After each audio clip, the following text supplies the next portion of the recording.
Wild Health is about optimizing you. We use genomics, blood work, biometrics, microbiome assessment, many other tests, and a conversation with you to come up with a full health optimization plan.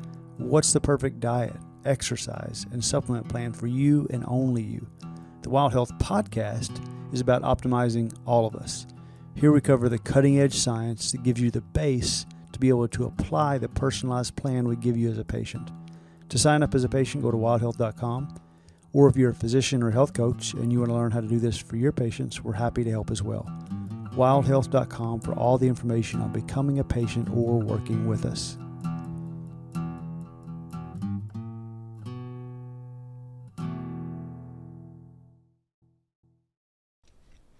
Hey, Carl. How's it going, buddy? Good, except for I'm a little nervous because you're not giving me any prep for this podcast. I'm just going to Carl off the cuff. I'm worried of what's going to turn out here, but I think it'll be fine. It's fine. This is raw, unfiltered Carl. I don't know about everybody's... raw. I don't know. We haven't. I mean, we sort of just kind of opened that can on one or two podcasts, but I don't think we ever really rip the top it's usually off. a diluted version, not pure Carl, but some adulterants. All right. Well, we're this is as all you know about this podcast is that a while ago you and I talked about what we eat for lunch, and apparently people wanted to hear more about what Carl does in his life, and I'm happy to chime in. But who are these people? I'm actually concerned about their mental health. Maybe we should talk about that. Yeah. Anyway, sorry. It's certainly possible. All right. So I'm going with some of the questions that came in. Carl, what's your favorite go-to breakfast? Oh, really? Oh, yeah. Yeah. So it is sweet potatoes, and cut up little pieces of sweet potatoes that usually I had cooked before, with Brussels sprouts, with sometimes there's plus minus broccoli in there. Plus minus cauliflower, and then I put some fried eggs on that, and then what else do I put on that? I have a little just salt, pepper, and also pickled onions. That's my move. And then a lot of sriracha. Speaking of new things, there's this sriracha kimchi. Probiotic kimchi that I just found. I'll share with you. It is amazing. So it's kimchi and sriracha with probiotics into a spicy. So I've been putting that on all that morning breakfast meal I have. I love it. It's a hash sort of, I guess. Yeah, it's sort of a hash. It's kind of a hash. I like it. Okay. All right, cool. God, that's so much better than my breakfast. I'm feeling a little bit of breakfast envy right now. Well, what I do though is on Tuesdays. So Tuesday night I do vegetarian tacos on Tuesday night, and I usually make more than what I need, and then I use that kind of through the week. I have a big pile of that I reheat and then cook a bunch of eggs right then, so it's quicker, right? I streamline it a little. Yeah, love it. Meal prep tips from Carl Seger. I love it. All right, this may be the same answer, but what's your go-to favorite overall healthy meal? Oh, we already answered this, right? So I think we did. Yeah. So it's I've made some modifications. I've adapted your policy where I do the sweet potato toast, the slice of sweet potato on a mandolin. I slice that thing, and then I put mackerel, so I don't use the kimchi as much because I haven't found a good local kimchi that I like. When I used to live in Oregon, I had this really great local kimchi, but now I'm just doing pickled onions and avocado with the mackerel, and then salt and pepper, and then I've actually I added that a little bit of that probiotic kimchi stuff that I'm talking about. Oh, yeah, you did. So good. Yeah, I did. Yeah, you did. Yeah, Did you hear so that? Good to you? So good to you. Just you and a big plate of dim sum. Did you end up with any impact on your personal life from the relative shortage of sriracha? Has that been an issue for you sourcing? It has, because I had to change the company because of that whole deal, and I didn't know about that. I was actually at I was mountain biking at Snowmass, and I saw a guy with a T-shirt that had the sriracha, the Yep. rooster, and I was like, "Yeah, I love that stuff, buddy." And so him and I started talking, and he gave me like a full education on the background story behind it, and I was rather depressed. He's like, "Yeah, you should buy up now," and then I went to the store. It was not there. So Yeah, they're not out of business, but there is a shortage of Yeah. of peppers, so they're hard to find. Some people obviously capitalizing and selling bottles of sriracha for way too much money online, but you can figure out another way around it. I have faith yeah, in it's you. like toilet paper, circa 2020. All right. What biometrics are you personally trying to improve, and why and how are you improving them? That's an interesting one. Yeah, that is an interesting one. I haven't done a CGM in a while. I haven't. I'm gonna probably circle back to that, mostly because I've just sort of been playing around with ketones more, and I wanted to, excuse me, kind of. I feel like for me, like I try not to get too crazy about the biometrics, but right now I've been pretty consistent about sleep and HRV, and looking at that and modifying things to really look at my HRV, looking at my sleep and how that really plays with my HRV. And it ends up being, it's all the stuff we talk about. Like, and honestly, like do I do screen time before bed? Like, Yeah. It affects my HRV, which you just like, it does. And I'd like to have it not, but it does. And it's just going to bed at the regular time. If I can get to bed before 10 o'clock, my HRV, my deep sleep is good. My REM sleep is good. And, it translates to a change in my HRV. It's also like my exercise routine, and there's all these other variables, but just specifically looking at my sleep, what I'm doing around my sleep, and how that plays with my HRV. I kind of know what my exercise does and when I have a better HRV and when I rest and recover, what that looks like. I've kind of got that dialed in, but the sleep, I have it dialed in, but I just keep having to prove it to myself because I'm sort of dumb. Yeah. Like, well, it's just so much fun to doom scroll at 11 o'clock at night, right? I mean, it's just because it's not great for you. My wife has this thing where she is the queen of like asking me a very serious question at 9:59. Like, hey, have you thought about this major problem in our life that we have? And I like look at the clock and I'm just like, click, 10 o'clock. And I'm like, Yep. Yeah. There goes the bedtime. All right, good transition around the exercise part to what's your workout regimen these days? What's a week in the workout life of Carl look like?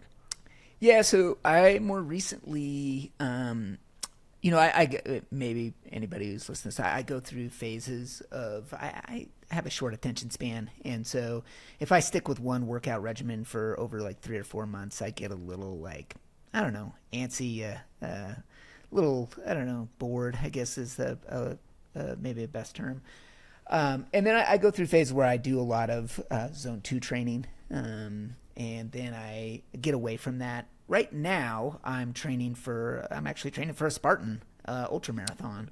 No way. And November in SoCal. So going to be doing that with a couple other dudes that I know. And I wanted to do this because I've been really good at strength training and being really strong at times for my size. I'm not a huge dude. And really dedicating to that. But oftentimes around that, my zone 2 training suffers. I'm here and there on HIIT training, depending on what I'm training for and what my goals are at that time. I'm getting better as I age with core and balance work, because that's kind of how I think of things. I put things into 4 buckets. So strength training, zone 2, HIIT and core and balance work. Like that's the way I have to structurally think about it. But this Spartan, there's 60 events. They're over, 32 miles or so. And basically every half mile, you're doing an event. Some of which are, a lot of it is grip strength and focusing on grip strength. But a lot of it is, power moves. So you have to be strong and have good base, foundation of zone 2 training. So I'm doing a lot of short HIIT workouts after I've done like a 4, 5, 6 mile run. I'm changing it up, whether they're HIIT versus just pure strength training. I'm actually dedicating days to, this is a little bit of bro-ness coming out, but I'm like having a chest and back day with a deadlift. I'm doing a arms and shoulders day with squats, and then I'm doing a dedicated leg day. I know, it's super. You're going like push pull legs on me.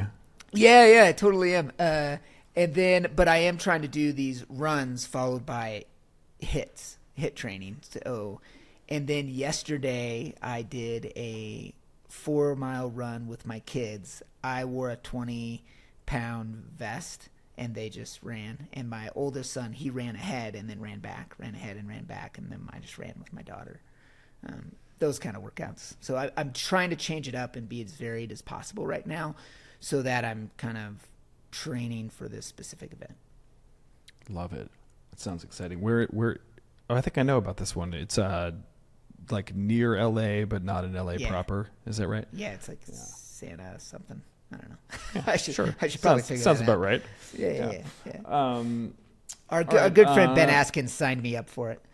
There you go. That's all you need is somebody to pull the trigger for you. All right. A couple of other questions for Carl. Any new habits you've tried recently? So, for example, red light therapy before bed, or yoga nidra, or something that had been previously unfamiliar to you that you're diving into, or no, if you don't have anything new that's been piquing your interest. I wouldn't call them habits. I have a few things that piquing my interest, which maybe we'll, punt to a different podcast, but they're not habits at this point. They might become habits in the near future. I would say the biggest new habit, it's not along those lines, but what I've started doing is I've stopped drinking coffee. What I drink now is a combination of that we talked about on this podcast. It's Cocavia, and also which is basically hot water and a protein powder, a mushroom protein powder, Ohm, and they're like chocolate protein powder, and I do that after I work out in the mornings, and I've kind of used that as a replacement for coffee. I like the hot drink in the morning, get things flowing, I guess, and but that's been my new kind of thing that I've been doing. I would say in the last month, the newest thing. Love it. I've been hitting the green tea again these days. Oh, really? Love it. Yeah. Every time I stop drinking green tea and then I go back to it, I'm like, why did I stop drinking this? It's delicious. It's like a little lower caffeine. Makes me feel great. I don't know. Yeah. All right. And then last but not least, any recent scientific literature, you don't have to quote studies or anything, but any recent scientific literature that's got your antenna up, anything you've seen come across the radar recently that's got you interested? Yeah, that's a great one.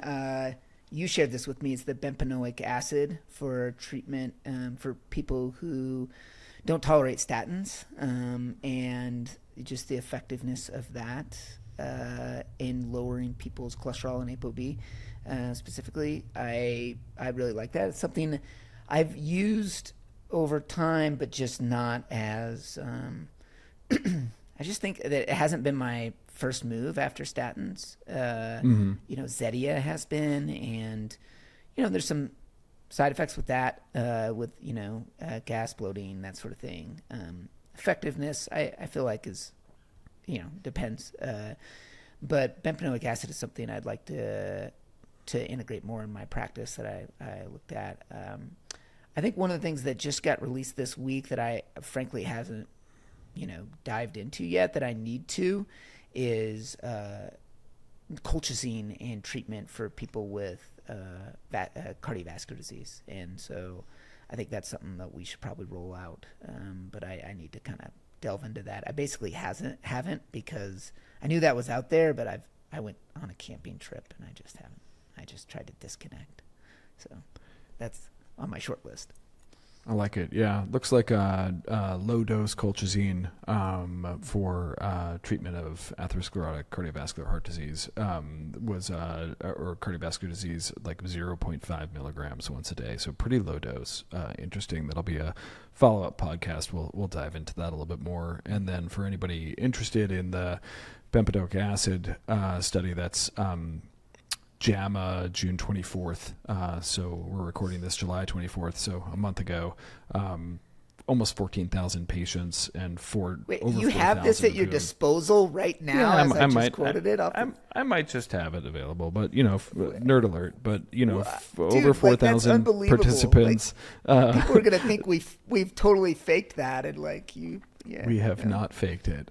Sorry, over 4,000 participants enrolled with high cardiovascular risk, but who had not had a prior cardiovascular event. And in this group of folks who were statin intolerant, they treated them with 180 milligrams daily of bempedoic acid, and they saw a hazard ratio of 0.7. So, 30% less likely to have a major cardiovascular event as compared to the folks who were in the control group. So this is primary prevention, right? I mean, we know that they have risk factors, but they haven't had a cardiovascular event. So it's not treating somebody who's already had an MI, and really impressive reduction in major adverse cardiovascular events. So pretty cool. If you're not familiar with bempedoic acid, Nexletol is the most common brand name, but that one's definitely, we haven't had a whole lot of really well-proven, patient-oriented outcome studies around non-statin therapy for atherosclerotic cardiovascular disease. So on the lipid spectrum, so it was pretty cool to see. I agree. I like that one. Awesome. Carl, I think those were the questions to get an insight into what's going on with Dr. Carl Seger. So I'm going to let you go, and thanks, we're gonna do a follow-up podcast in a little bit. We'll see if we can get colchicine on the radar and do a deep dive into that study. Sounds great, buddy. Thanks. All right, man. Be good. All right. Thanks so much for listening to the Wild Health Podcast. If you want more daily health education, be sure to follow us on Instagram, which is filled with health optimization how-tos, grocery shopping lists, guided breathwork posts, myth debunking, and so much more. You can find us at Wild Health MD on Instagram.